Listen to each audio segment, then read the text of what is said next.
Hello, everyone, and welcome back to Daily English Talk. I am Cindy. And I am Dan. Thanks for joining us today. Dan, can I ask you something personal? Of course. Go ahead. Do you ever feel like life is just happening to you? What do you mean? Like you wake up, go to work, come home, watch television, and then repeat. Actually, yes. Sometimes I feel like I am on autopilot. Exactly. And then one day you think, wait, is this really the life I want? That's a powerful question. Last month I had that feeling. What did you do? I decided to make some changes, small ones at first. Like what? I started waking up 30 minutes earlier. I began reading books again. I said no to things I didn't want to do. And how do you feel now? More in control. More like I am choosing my life instead of just living it. That's amazing. I think many people feel the same way. That's why today's topic is so important. Take control of your life. In this episode, we'll talk about 1. What it means to take control of your life. 2. Small steps to start making changes. 3. How to overcome obstacles. And 4. Useful English to talk about personal growth. Our goal today is simple. By the end of this episode, you'll have practical ideas to start taking control. And as always, our vocabulary expert Blair is here to help us. Hi, everyone! I'll explain important words about personal development and change, with examples you can use in your daily life. Perfect. All right, everyone, let's talk about taking control of your life. Let's get started. Section 1. What does take control of your life mean? First, let's understand what this phrase really means. Taking control of your life means you make conscious choices about how you spend your time, who you spend it with, and what you want to achieve. It's the opposite of living on autopilot. Right. Autopilot means doing things automatically, without thinking. For example, checking your phone first thing in the morning, eating unhealthy food because it's convenient, or staying in a job you hate because it's safe. These are autopilot behaviors. But taking control means you pause, you think, and you choose differently. It doesn't mean controlling everything. Right. You can't control the weather, other people's actions, or unexpected events. But you can control how you react, what you focus on, and the daily habits you build. Taking control is about personal responsibility. What's personal responsibility? It means accepting that you are responsible for your happiness, your growth, and your future. Not your parents, not your boss, not your circumstances. This sounds scary, but it's actually empowering. Because if you are responsible, that means you have the power to change things. Exactly. You are not a victim. You are the author of your own story. Let's review some important words. Blair, could you explain these for us? Of course! Let me give you some examples. Conscious. Aware, deliberate, done with intention.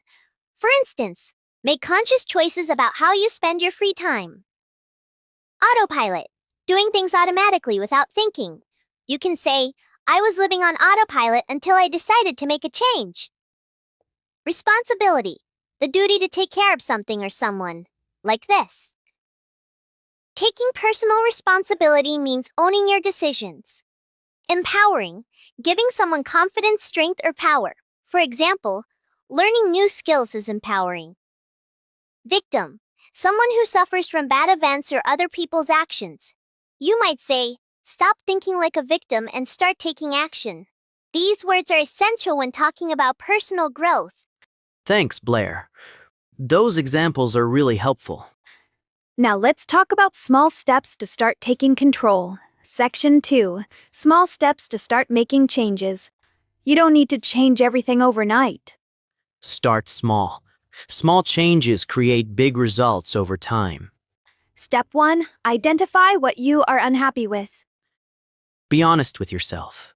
Ask questions like, what makes me feel stressed? What do I wish was different? What am I avoiding? Write it down. Seeing it on paper makes it real. Step 2. Choose one thing to change. Just one. Don't try to change everything at once.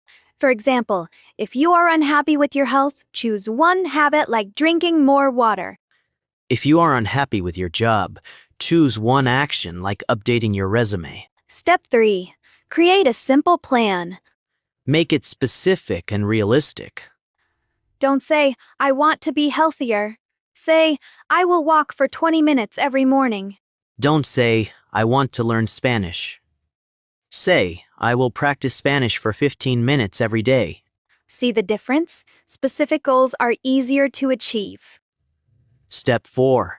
Start today. Not tomorrow, not next week, today.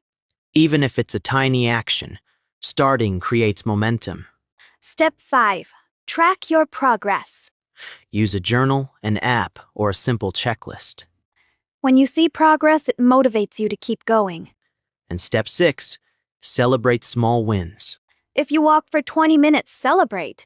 If you say no to something you don't want to do, celebrate. Small wins build confidence. Blair, can you break down these action words? Absolutely! Here are the key words.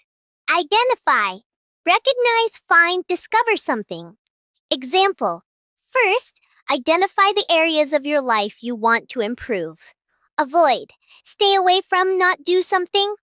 You might say, stop avoiding difficult conversations. Specific. Set specific goals instead of general wishes. Momentum. The force that keeps something moving forward. Like, starting small creates momentum for bigger changes. Celebrate. Recognize and enjoy success or achievement. For example, celebrate every small win on your journey. Perfect explanations, Blair. Now, let's talk about overcoming obstacles. What to overcome obstacles? When you try to take control of your life, you'll face obstacles. That's normal. Everyone faces challenges. Obstacle 1. Fear. Fear of failure. Fear of judgment. Fear of the unknown. How do you overcome fear? First, acknowledge it. Say, I feel scared, and that's okay. Then take action anyway. Courage isn't the absence of fear. Courage is acting despite the fear. Obstacle 2. Lack of time. This is a common excuse. People say, I am too busy to exercise, or I don't have time to learn new skills. But the truth is, we all have the same 24 hours. It's about priorities. If something is important to you, you make time for it. Even 15 minutes a day adds up. Obstacle 3. Other people's opinions. Sometimes people don't support your changes. They might say, why are you being so serious? Or, you are fine the way you are. This is difficult, but remember, it's your life, not theirs. You don't need everyone's approval. Obstacle 4. Past failures. Maybe you tried before and it didn't work. So you think, I always fail. Why try again? But past failures are just lessons. They teach you what not to do. Every successful person has failed many times. The difference is, they didn't give up. And obstacle 5. Perfectionism. Waiting for the perfect moment, the perfect plan, the perfect conditions. But perfection doesn't exist. Done is better than perfect. Start messy. Improve as you go. Blair, please explain these obstacle-related words. Sure. Let's look at these important words. Obstacle. Something that blocks your way, a challenge. Example, fear is a common obstacle in making life changes. Acknowledge, recognize, admit, accept something as true. You could say, acknowledge your feelings instead of ignoring them. Courage. Bravery. The ability to do something scary. For instance, it takes courage to leave your comfort zone. Excuse. A reason you give to avoid doing something. Like, stop making excuses and start taking action. Perfectionism. wanting everything to be perfect, which can prevent action. For example, perfectionism often stops people from starting. Thanks, Blair. Those are really clear and useful. Now, let's practice talking about personal growth. Section 4. Useful English to talk about personal growth. Let's learn how to talk about taking control of your life. These phrases will help you express your goals and feelings. To talk about current situations, I feel stuck. I am ready for a change. I want more from life. To express determination, I've decided to. I am committed to. I am not going to settle for less anymore. To describe progress, I am working on myself. I am making small changes every day. I am taking it one step at a time.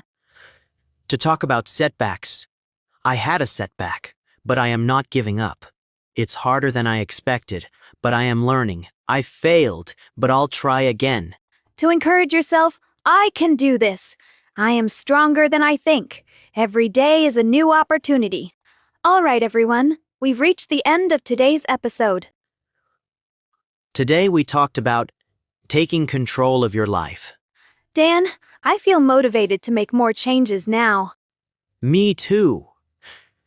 Before this episode, I knew I wanted to change things, but I didn't know where to start. But now we know. Start small, be specific, and take action today. And remember, you don't need to be perfect. You just need to start. So let's do a quick recap of the most important points. Now, here is your action step. Right now, choose one small change you'll make this week. It could be, I will wake up 15 minutes earlier. I will say no to one thing I don't want to do. I will read for 10 minutes before bed. All right, that's it for today's Daily English Talk. If this episode inspired you, please like, subscribe, and share it with someone who needs motivation. See you next time. Now go take control of your life. You've got this. Bye, everyone!